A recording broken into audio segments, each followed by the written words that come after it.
Hello everyone, we have a news with respect to CJI of India. हाल ही में हमने देखा कि 53rd chief justice of India appoint किए गए हैं justice Suryakant. Justice Suryakant 52nd chief justice of India जो कि जस्टिस BR गवई थे उन्हें रिप्लेस करेंगे and justice Suryakant 53rd CJI will be taking charge on 24th of November. कब तक रहने वाले हैं ये चीफ जस्टिस? 2027 फरवरी 9 यानी 16 महीने 16 मंथ्स का उनका टाइम पीरियड होगा। Now let's understand few facts about the chief justice of India. Chief justice of India 53rd justice Suryakant को प्रेसिडेंट ऑफ इंडिया ने आर्टिकल 124 क्लॉज 2 के तहत यहां पर अपॉइंट किया।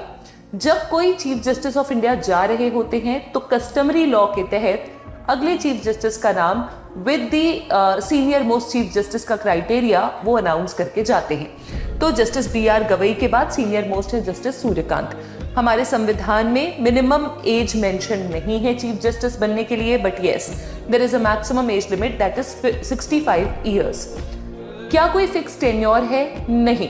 जब भी जो chief justice of India senior most होने के नाते अपॉइंट होते हैं उससे लेकर के जब वो 65 ईयर्स की एज कंप्लीट करते हैं तब तक उनका कार्यकाल होता है, जैसे कि अभी जस्टिस सूर्यकांत का कार्यकाल है 16 महीने।